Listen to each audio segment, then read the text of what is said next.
자, 안녕하세요. 박성필입니다. 저 오늘 HLB 보도록 하겠습니다. 자, 제약바이오 섹터는 연구개발 비용으로 큰돈이 먼저 들기 때문에 적자가 먼저 발생을 합니다. 개발하는 과정 동안 비용이 좀 발생하니까. 그리고 나서 이제 승인 이후 판매나 기술 이전을 통해서 적자를 흑자로 전환하는 구조입니다. 근데 그 HLB는 그 규모가 상당히 큰 편이죠. 자, 영업이익이 마이너스 1185억, 당기순이익이 마이너스 1080억, 그리고 주식은 꽤 자주 찍어내는 편. 다른 재료가 전혀 없던 기업은 아닌데 적자 폭이 큽니다. 간암치료제는 그래서 반드시 승인이 되어야 하고요. 승인 이후 1,000억이 넘는 손실을 간암치료제 하나만으로 만회를 해야 합니다. 그게 쉬운 일이 아니기 때문에 간암치료제가 승인된다고 하여도 주가를 주도할 만큼 많은 물량을 확보하고 있는 주체도 반드시 무조건 100%로 엑시트할 겁니다. 재무제표, 그러니까 실적에 대한 리스크를 승인 이후에 세력이 이걸 끌고 갈 이유가 없다는 거죠. 실적이 메꿔질 때까지 적자에서 흑자로 전환되기까지 세력이 기다려준다, 주가를 견인해준다, 있을 수가 없는 일입니다. 이 1,000억의 적자를 단 한순간에 승인 났다고 바로 메꿀 수 있는 게 아닙니다. 판매하는 동안도 시간은 당연히 필요합니다. 실제 환자한테 투여를 하더라도 투여 후 경과를 지켜보는 데까지 시간은 당연히 필요하겠죠. 그렇기 때문에 승인 났다고 해서 폭발적으로 상승세를 절대 이어갈 수가 없습니다. 실적으로 주가를 상승시킬 만한 치료제라고 하더라도 그 실적이 반영되기까지 시간이 상당히 오래 걸릴 테니까요. 그렇기 때문에 반드시 기대감만 이용해야 합니다. 자, 그리고 주도 주체가 엑시트할 때 보통주만 이용하진 않습니다. 그러니까 일반 주식만 이용하진 않습니다. 공매도도 당연히 활용하죠. 자, 여러분이 주가를 주도할 만큼 예를 들어서 1,000억 정도 가지고 있는 주체다라고 생각을 해보시면 내가 보통주를 500억 정도 낮은 자리에서 사면 당연히 주가가 서서히 오르겠죠. 거래가 압도적으로 많을 테니까.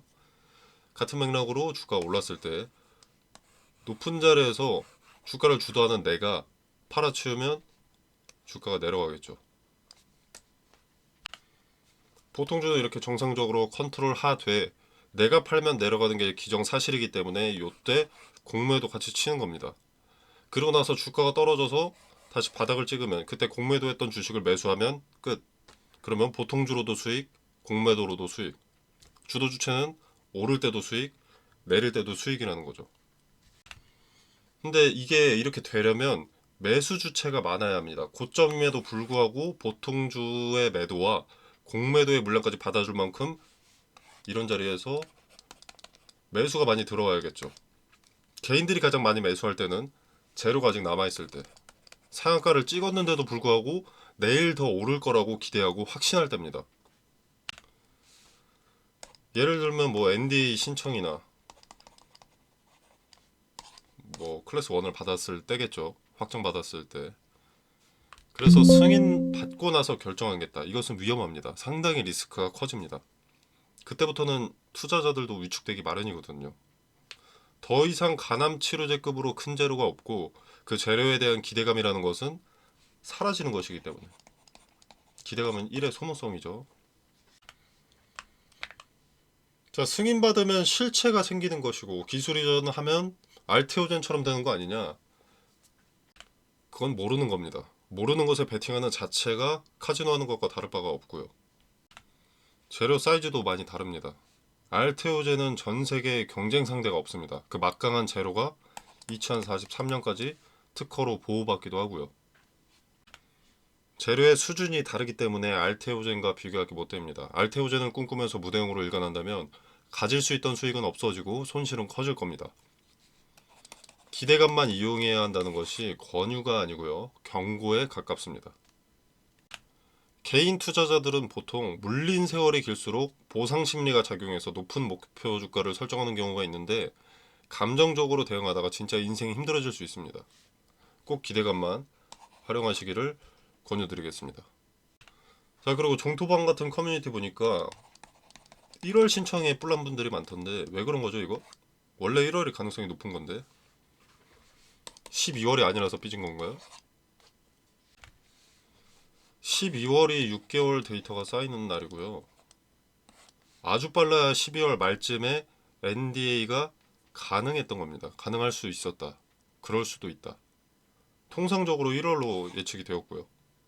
경우의 수 중 가장 긍정적인 측면으로만 예측하면 당연히 실망감이 커지고 감정적인 대응을 하게 됩니다. 기대감은 시기가 다가오면 자연히 반영되기 때문에 더 빠르게 다가오지 않았다고 불평할 이유는 없다고 보고요. 6개월 권장 데이터 확보일이나 또는 회사 측에서 데이터를 확보했다 라는 언급 등이 있어야 기대감이 작용하는 겁니다. 우리들의 알량한 추측에 원하는 대로 반영되어 주는 게 아니고요. 자, 그래서 지금은 지켜볼 때입니다.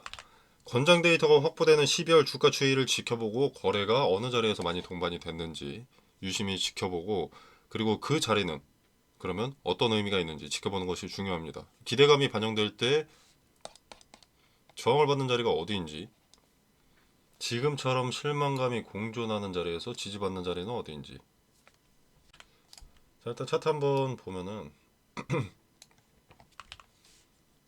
자, 여기 박스권 이탈했다가 다시 올라왔습니다. 장기 이평선 121선과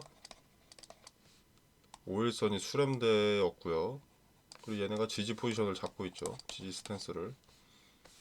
그리고 이 박스권 하단 또 위로 올라와서 3거래일 연속 지지받고 있습니다. 의미가 크다고 할 수 있겠죠.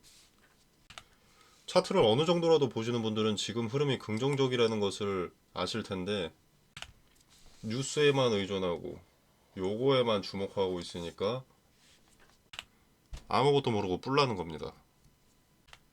자, 제가 며칠 전부터 이렇게 말씀을 드릴 때 이 박스권 진입이 중요하다라고 언급을 드렸었죠. 그리고 여기에 매물, 박스권 상단 하단 매물을 소화해야 되기 때문에 여기를 빠르게 찍을 것이고, 이렇게 내려오는 것은 큰 문제가 없다. 그리고 이탈했을 때도 개인들의 매물 손절을 더 유도하기 위해서 공포심을 동반하는 것은 흔하게 있는 일이다. 빈번하게 발생하는 일이다. 걱정할 필요 없고 다시 올라갈 것이다. 그리고 이때 여기에 지지받는지 확인해야 할 것이다. 이탈했을 때 거래가 동반되지 않았기 때문에 이것은 함정일 뿐이다. 차트를 어느 정도라도 이해를 하고 있는 분들이라면, 이해하고 있다면 여기를 찍고 이렇게 내려오는 과정 중에도 불안함이 있을 이유가 없습니다. 올라가기 위해서 사전 작업을 한 것 뿐이니까. 그래서 뭐 12월에 NDA가 이루어지지 않고 1월로 미뤄졌다, 이런 것에 휘둘릴 필요가 없습니다. 기대감이라는 것은 자연히 반영될 겁니다. 아직 한 달 정도, 뭐 많으로는 2달 정도까지 기대감 기간이 유효하고, 기대감이 반영되는 것은 주도 주체에게 달려 있는 겁니다. 주가 추세는 개인 투자자인 여러분들이 만드는 게 아닙니다. 세력이 주가를 이런 모습을 만들어주면 여러분들이 거기에 뛰어드는 거지. 그리고 요걸 의도하는 게 세력인 거고. 그래서 우리가 해야 할 것들은 의미 있는 자리들을 메모를 해놓는 겁니다. 이런 자리에 우리가 메모를 해놓아서, 이런 자리에 우리가 메모를 해놔서 이렇게 하락하는 것에 불안해할 필요가 없었듯이, 의미 있는 자리들을 메모하고 그 자리를 터치했을 때 어떤 제스처가 나오는지를 보면 의도를 파악할 수 있습니다. 대응의 윤곽을 잡을 수 있습니다. 지금 흐름은 아무튼 긍정적이다라고 말씀을 드리겠고, 지금 초조할 게 아니라, 요걸 봤다고 지금 초조할 게 아니라 주가가 폭발적으로 상승할 때 초조하셔야 합니다. 수익률이 높아질수록, 주가가 높아질수록 주도주체의 엑시트, 폭락과 긴 조정이 기다리고 있다는 거니까.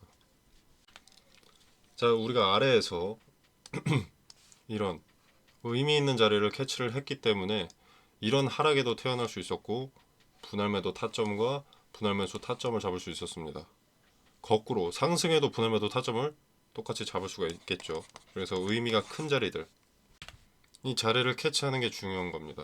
뭐 12월 권장 데이터가 어쩌니 1월엔 NDA를 할 거야, 승인 나면 어떻게 될까, 이런 걸 생각할 게 아니라 차트에서 의미 있는 자리를 찾는 것이 중요한 겁니다. 이것만 해야 합니다. 우리는 전체 생존 기간이 뭐 어쩌고 저쩌고, 약효가 어쩌고, 안전성이 뭐 이런 걸 찾을 게 아니라 차트의 과거의 데이터에서 의미가 있던 자리들, 세력의 평단과 연관이 있던 자리들, 개인들이 많이 몰려있던 자리들, 이런 게 더 중요하고 이런 정보들이 주가를 결정합니다. 자, 텔레그램 방에서 디테일과 어떤 의미가 있는 자리들 말씀드리고 왜 의미가 있는 자리라고 하는지 설명드리겠습니다. 그리고 이후에 기대감이 반영되기 시작하면 분할 매도 타점을 말씀드릴 텐데 그 매도 타점에 대한 근거도 설명드리도록 하겠습니다. 제 말대로 따르지 않더라도 한번 지켜보시고 근거가 맞아 떨어지는지, 말씀드리는 매도 타점과 매수 타점에 분할로 대응을 했다면 수익률이 어떻게 바뀌었는지 언젠가 지나고 나서라도 한번 되짚어 보시길 바라겠습니다. 차트를 등한시한다면 한두 번의 요행은 있을 수 있어도 지속적인 수익은 불가능하고 그 요행은 언젠가 불행을 당할 겁니다. 자, 텔레그램방 참여는 영상 설명란에 보시면 더보기 버튼이 있습니다. 이 버튼을 누르시면 이렇게 링크가 기재되어 있고요. 이 공간 안에서 제공되는 정보 일체 금전을 요구하지 않습니다. 지금은 HLB 분석과 대응에 집중하고 있고요. 여기서 엑시트하고 하시고 새로 종목 찾으실 텐데 투자할 만한 종목 추천드리고 있습니다. 필요하신 분들은 참고해 보시면 되겠습니다. 자, 여러분의 성공 투자를 기원하면서 오늘 영상 여기서 마무리하겠습니다. 감사합니다.